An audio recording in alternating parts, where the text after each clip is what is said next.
இன்றைக்கி நம்ம கத்திரிக்காய் 65க்கு ஒரு 20 குட்டி குட்டி கத்திரிக்காவாக எடுத்து வச்சுருக்குறோம். காம்பை வந்து லேசாக நீங்கள் கட் பண்ணிவிட்டு கோடு வந்து கொஞ்சம் ஆழமாக போட்டுக்கோங்க. அப்போ தான் நம்ம மசாலா வந்து உள்ளே வைக்க முடியும். இப்போ நம்ம ஒரு பாத்திரம் எடுத்துக்கலாம். அதில் 50 கிராம் கார்ன்ஃப்ளவர் போட்டுக்கோங்க, 50 கிராம் அரிசி மாவும் போட்டுக்கோங்க, அரை ஸ்பூன் இஞ்சி பூண்டு பேஸ்ட்டு, 1/4 ஸ்பூன் சீரகப்பொடி, 1/4 ஸ்பூன் கறி மசால் பொடி, அரை ஸ்பூன் 65 மசாலா, அரை ஸ்பூன் வத்தப்பொடி, அரை ஸ்பூன் அளவு சில்லி ஃப்ளேக்ஸ் போட்டுக்கோங்க, நல்ல மணமாக இருக்கும். கத்திரிக்காய் 65, அரை ஸ்பூன் எள்ளு போட்டுக்கோங்க, ரொம்ப ரொம்ப டேஸ்டியாக இருக்கும் கத்திரிக்காய் 65. தயிர் வந்து 75 ml ஊற்றிக்கோங்க. தேவையான அளவு உப்பு போட்டுக்கோங்க. தண்ணி வந்து நீங்கள் ஊற்றக்கூடாது, இந்த தயிரில் இருக்க தண்ணியே போதும். கெட்டியாக பிசைஞ்சிக்கோங்க, அப்போ தான் நம்ம கத்திரிக்காய் மேலே ஒட்டும். இப்போ கத்திரிக்காய் உள்ளே வச்சுட்டு மசாலா உள்ளே வச்சுட்டு அந்த மசாலாவில் நீங்கள் அப்படியே உருட்டி உருட்டி எடுத்திங்கன்னா மசாலா வந்து நல்லா ஒட்டிக்கும். கத்திரிக்காய் மேலே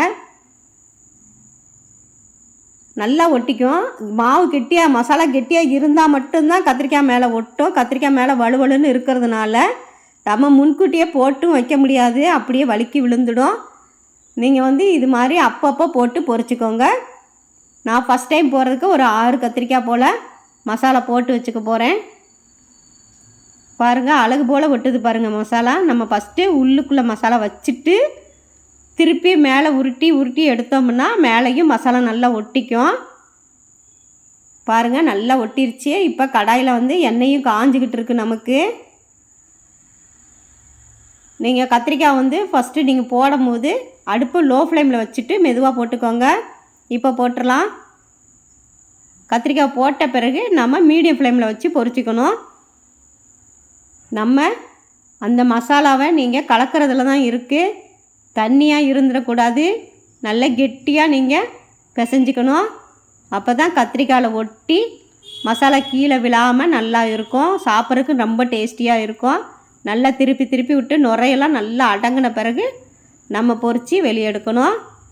இப்போ நம்ம பொரித்து வெளியே எடுத்தாச்சு. பாருங்கள், நல்லா வெந்திருக்கு பாருங்கள். இப்போ அடுப்பை ஆஃப் பண்ணிவிட்டு திருப்பியும் கத்திரிக்காய்க்கு மசாலா போட்டுட்டு திருப்பியும் அடுப்பை ஆன் பண்ணி நம்ம பொரித்து எடுத்தாச்சு.